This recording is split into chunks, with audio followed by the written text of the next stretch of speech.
भगवान्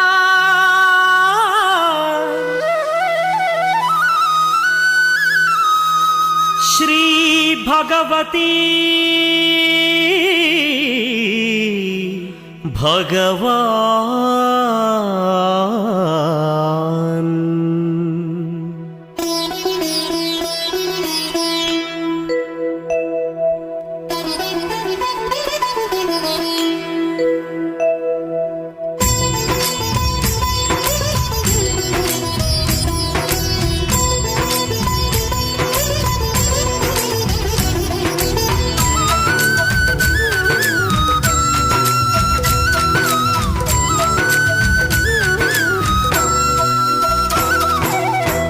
తేజుడై దేదీప్యంగా వెలిగెను అమ్మా భగవాన్